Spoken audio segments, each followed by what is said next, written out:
다들 아시겠지만 일본이 우리나라를 화이트리스트에서 제외를 시키면서요 수출 규제를 강행을 했습니다. 그래서 알게 모르게 피해를 받은 우리 기업들이 꽤나 많이 있죠. 특히나 우리 수출 주력 품목인 반도체와 디스플레이 분야의 기업들이 피해를 많이 받고 있다고 그래요. 아이 화납니다. 맞아요. 화가 납니다. 하지만 또 우리나라 중소기업들이 빠른 위기 대처 능력으로 이 위기를 잘 극복하고 있는데요.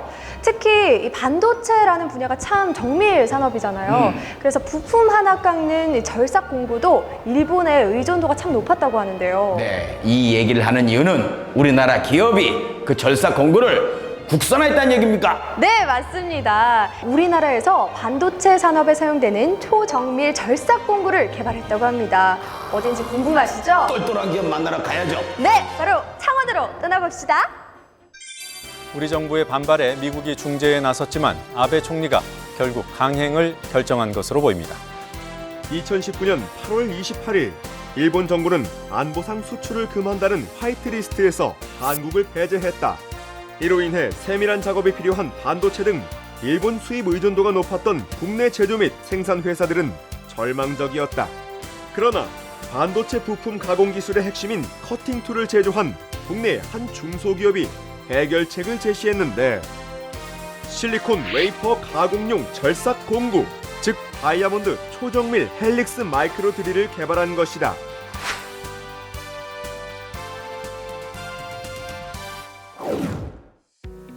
이 기업은 1993년 설립되어 시작부터 국내 절삭 공구 기업과는 다른 차별화를 두었다. 애초에 해외 선진국이 경쟁 상대였던 것이다. 그 결과 국내외 기업의 3,400여 개 품목에 사용되는 절삭 공구를 개발하는 쾌거를 이룰 수 있었다. 강호연 대표는 이미 8년여 전 절삭 공구 강국이던 일본으로 역수출을 해 화제가 되기도 했었다. 중요한 것은 화이트리스트 사태가 벌어지기 전부터 일본에서도 강호연 대표의 기술력을 인정해 다이아몬드 초정밀 헬릭스 마이크로 드릴을 의뢰했었다. 이거는 너무 바늘 같다 싶을 정도로 작은데 네. 이거는 어디에 사용되는 거예요? 얼마 전에 화제가 되었던 다이아몬드 헬릭스 초정밀 마이크로 드릴입니다. 그런데 이 용도는 반도체 실리콘 웨이퍼 가공 커팅에 들어가는 드릴입니다. 그래서 이 다양한 군을 이루고 있죠. 이것은 탄소 섬유에 가공할 수 있는 커팅 툴입니다. 이 기술이 어디에 적용되느냐? 전기 수소 자동차에 적용이 돼요. 그래서 저희들이 다이아몬드 PCD 엔더미를 개발해서 지금 생산하고 있어요. 그래서 산업의 군에 따라서 공고 특징에 따라서 제품이 특징에서 공고 형태가 달라집니다. 우리나라 절삭 공구업은 기술력은 뛰어나지만 정부의 적극적인 지원이 이루어지지 못했다.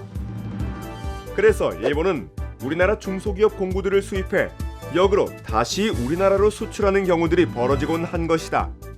일본으로서로부터의 우리가 기술을 도입하고 하다 보니까 경제 식민지 또한 그 나아가서는 기술 식민지가 되어버렸습니다. 그러므로 해서 우리가 지금 고충을 받고 다 온 국민이 이렇게 어려운 상태에 도달해가 있는 겁니다. 그래서 앞으로는 교육적인 측면에서도 과학자를 육성하는 정책이 있어야만이 우리의 기술 발전은 한층 더 발전될 수 있지 않을까 생각합니다. 한국이 산업 경쟁력을 갖기 위해서는 반도체 외에도 신소재 부품을 다룰 수 있는 커팅 툴 개발이 시급하다. 이번 화이트리스트 제외 사태와 같은 위기를 기회로 바꾸기 위해서는 절삭 공구업이 국가 경쟁력을 갖고 또다시 벌어질지 모르는 이와 같은 사태를 사전에 막는 것이다. 그래서 저희들 그 회사에는 일본 파나 시스템 수출 장치를 안 씁니다. 없습니다. 왜? 없습니까? 없습니다. 공작 기계의 핵심 부분을 이미 이제 탈일본에서 예. 이제 유럽 쪽하고 거래를 이미 해놓기 예. 때문에 이번에 그 일본의 공세에 거의 영향을 그 부분 전혀 없지. 안 받으시는 거죠. 일본이 화이트리스트에서 우리나라를 배제시킨 후 허성무 창원시장은 창원 국가산업단지를 자주 방문해 침체되어 있는 제조업 발전을 위한 해결책을 찾고 있다. 스마트 공장을 만들더라도 대기업이 스마트화하면서 자기 1차 협력, 2차 협력사들하고 함께 스마트화를 합니다. 그렇게 하면 효율이 극단적으로 높아지고 품질 엄청 좋아집니다. 그래서 이제 그런 게 잘 되도록 저희 시나 경상남도가 함께 이렇게 도와주고 있고요. 그다음에 이제 그런 거 관계없이 독자적으로 뭘 하려고 하는 또 이런 기업처럼 이런 경우가 있습니다. 이런 경우에는 우리 스스로가 연구개발비나 아니면 그 회사 운영비나 또 설비비나 이런 것을 지원하는 프로그램을 만들어서 더 많이 지원을 해드리고 그렇게 하고 있습니다. 대부분 수입에 의존하는 국내 대기업과 우수한 기술력을 가진 국내 중소기업 간의 협력이 절실한 상황이다. 전기 수소 자동차 그리고 CFRP 탄소 섬유의 산업으로 모든 산업의 구조가 바뀌어가고 있습니다. 그래서 저희 회사에서 세계 최초의 2종 접합 용접 기술을 개발하고 지금 상용화 단계에 와가 있는 실정입니다. 그래서 21세기의 바라담에 맞는 역량을 좀 집중해서 선택과 집중을 해서 이 산업을 발전시키는데 우리의 공급 시장을 딴 나라에 내주지 않게끔 최선의 노력을 할 생각을 갖고 있습니다. 그게 회사의 최고의 우선 과제라고 생각합니다.